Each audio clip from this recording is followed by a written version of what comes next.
जय श्री गणेश। आज हम स्वागत कर रहे हैं आपका एक ऐसे स्थान पर जहां पर सिर्फ गौ माता का ही वास नहीं बल्कि श्री कृष्ण स्वयं मानो यहाँ रास रचाने आते हों। हम बात कर रहे हैं श्री कृष्णा गोकुल धाम गौशाला की।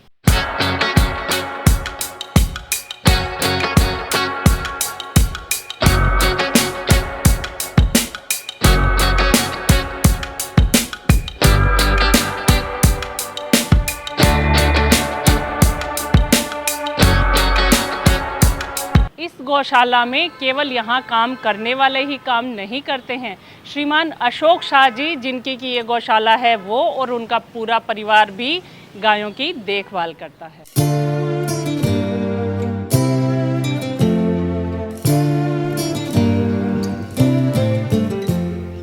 गौ माता के नीचे से निकलने से काल सर्पयोग जो पूजा पाठ करवानी पड़ती है उन सब से मुक्ति मिलती है। घर में धन धान्य समृद्धि मिलती है, ऐसा अपने शास्त्रों में कहा जाता है। अब देखिए महाराज जी इनके नीचे से निकल रहे हैं। अब देखिए हमारे महाराज जी हैं, ये गाय माता के नीचे से निकल के पुण्य फल प्राप्त कर रहे हैं।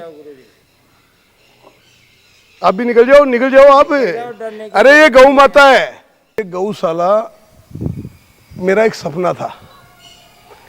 मेरे दिमाग में हमेशा ये था कि अपन गौ सेवा कर नहीं पाएंगे क्योंकि इनकी बहुत तरह से टाइम टू टाइम इनको चारा डालना, पानी पिलाना, तो एक हमेशा एक डर रहता था कि कल को अपन टाइमली पानी ना पिला पाए, अपन चारा नहीं खिला पाए तो क्या होगा। तो हमारे चोमू पुलिया पे श्री राम जी की बगीची है, वहाँ हम लोग मैं गया। मैंने उनको कहा महाराज जी मुझे एक गाय आप दें और मैं 15 दिन के लिए मैं कोशिश करूंगा कि मैं गाय माता की सेवा कर पाऊंगा या नहीं। तो उन्होंने मुझे एक गाय माता दी। उस एक गाय माता को मैंने 15 दिन रखा, उनकी सेवा कर पाया। फिर मैंने 2 गाय लेके आया और मेरी फैक्ट्री में ही मैंने इनकी सेवा करना स्टार्ट किया। एक हमेशा से मन में एक इच्छा थी कि अपन एक ऐसा मॉडल तैयार करें। हम हमेशा से एक इच्छा थी कि अपने कोई एक ऐसा मॉडल तैयार करें जिससे लोग प्रेरित हो। आज आप लोग देख रहे हो कि गौ माता देखने को नहीं मिलती, जो कि अपने को देती है, दूध देती है, दही देती है, मक्खन देती है, बट लुप्त होती जा रही है। तो मेरी एक इच्छा थी कि ऐसा मॉडल तैयार किया जाए, ऐसी व्यवस्था की जाए जहां गौ माता निवास करें और लोगों को इससे प्रेरणा मिले। मैं तो एक चीज़ कहता हूं, लोग मंदिर मस्जिद पूजा पाठ धर्म यज्ञ सब करते हैं, मैं कह रहा हूँ कुछ करने की जरूरत नहीं है।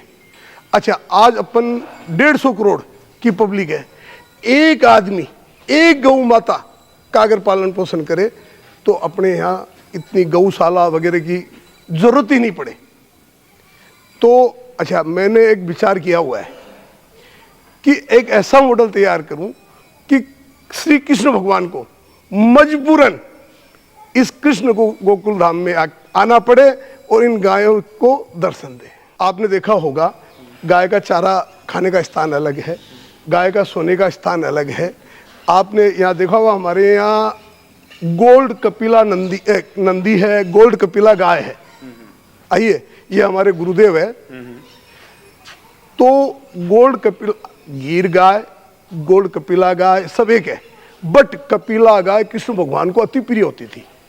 इनके सींग भी ब्राउन होते हैं, पूंछ भी ब्राउन होती है, आंखें भी ब्राउन होती है, खुर भी ब्राउन होते हैं। कुछ शास्त्रों में ऐसा भी कहा जाता है गिर गाय सभी, चाहे अपनी देसी हो, गिर गाय हो, कपिला हो, सभी पूजनीय है, बट कपिला गाय में खुद श्री कृष्ण भगवान विराजते हैं, ऐसा मैंने सुना है। जब आपने शुरुआत की थी इसकी तो मैं एक चीज देख रहा हूँ आपके यहाँ पे सबके नाम अब लिखे हुए। अब आप विश्वास नहीं करोगे, मैंने कभी नहीं सोचा था कि इस तरह का एक स्थान क्रिएट हो जाएगा। क्या न तो मेरी वो पोजीशन कि इतने रुपए में खर्च कर सकूं, न कभी इतनी बड़ी सोच, बट कृष्ण भगवान ने एक ऐसा चमत्कार कर दिखाया कि आज श्री गोकुल धाम गौशाला के अंदर हर गाय अपने नाम से जानी जाती है। स्वच्छंद विचरण करती है। नंदीशाला हमारे यहाँ अलग है। ये सब व्यवस्था ये ऊपर वाले की कृपा से। भाई सब ये गिर जो नस्ल है ये बहुत ठंडी नस्ल है, बहुत सीधी नस्ल है। भाई आप विश्वास नहीं करोगे, हमारे बच्चे इनके पास खेलते रहते हैं। और गौ माता तो एक ऐसी चीज है, बड़े से बड़े खतरे को टाल देती है, उसका आभास करा देती है। मैं कह रहा हूँ सूली को सूल बना देती है। जयपुर में विद्याधर नगर रहता हूँ। विद्याधर नगर से 40 किलोमीटर दूरी पे ये स्थित है बाईकाबास नियर काला डेरा मंडा रोड। अच्छा, मैंने देखा है यहाँ पे जब आए तो एक फार्म हाउस भी, एक नर्सरी भी लगा रखी है। आप हरा चारा जो लगता है सारा क्या करते हैं यहीं के लिए? नहीं, यहाँ पे सारा ये जो हरा चारा है ना, ये सब गौ माता के लिए है। आप देखिएगा, ये देखिए। अच्छा, ये हरा चारा? हाँ, टोटल। अच्छा, इनका जो चूरी वगैरह है वो भी हम लोग खुद, हमारे यहाँ गेहूं, ज्वार ये लगा के खुद यहाँ बीन के इनको खिलाया जाता है। ये देखिए, ये आप देखिए, जब आप इनको मसलते हो तो अपनी नाड़ नीचे दे देती है, आदमी के सामने दे देती है। देख लो, ये देखिए, ये देखिए गौ माता। ये हमारी गोदावरी है, बुढ़ी हो गई है। गोदावरी आजा, इधर आजा, इधर आजा। हाँ,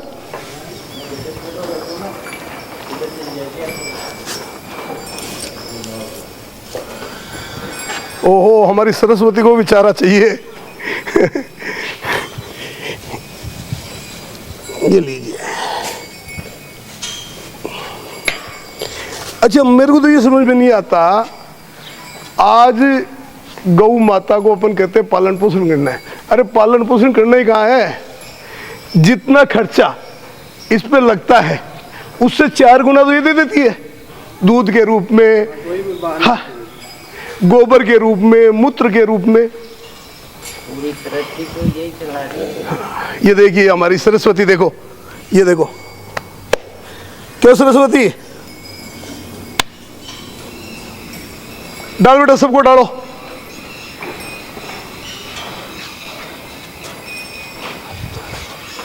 ये देखिए, आओ गुरुदेव, साग साग खाइए, आइए। ये देखिए गौ माता के लिए हरा चारा,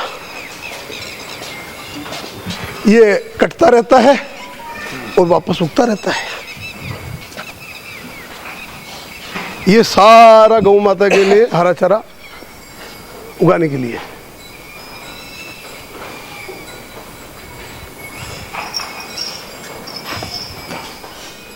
ये देखो हमारा विष्णु, ये मेरा श्याम, गणेश। ये देखो आप, ये देखो विष्णु, आपका विष्णु है? हाँ, ये मेरा विष्णु है। डर मत बेटा।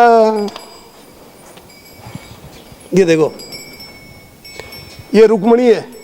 ये देखो, ये हमारी छोटी सी रुक्मण है। नो क्या, ये देखो,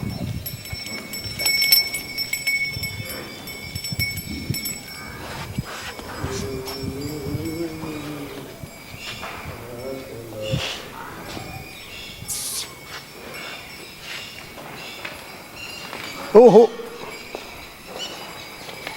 अनिल जी, आपने एक चीज देखी होगी कि हमारी जितनी भी गौ माता है वो राम के नाम, मतलब भगवान के नाम पे है। सीता माता, सरस्वती, गंगा, यमुना,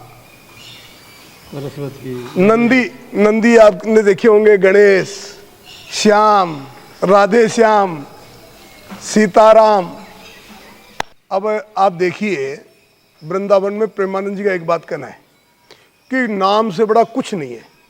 अरे हमारे यहाँ तो सारे देवी देवता खुद विराजमान है। सरस्वती, गंगा, सीताराम, राधे श्याम, गणेश। तो 2 बेनिफिट है यहाँ पे गौशाला के अंदर, हमारे गोकुल धाम के अंदर। जो प्रेमानंद जी का कहना है कि राम का नाम लो, वो लिया जाता है, गौ माता की सेवा की जाती है। तो कैसी लगी आपको श्री कृष्ण गोकुल धाम की ये अनोखी यात्रा? अगर आपके भी दिल में गौ माता के लिए ज़रा सा भी प्यार है तो आज ही अपने घर पे एक गौ माता को लाइए, उसकी सेवा कीजिए, उसका ध्यान रखिए और इस पुनीत कार्य का हिस्सा बनिए। जय गौ माता, जय श्री कृष्ण।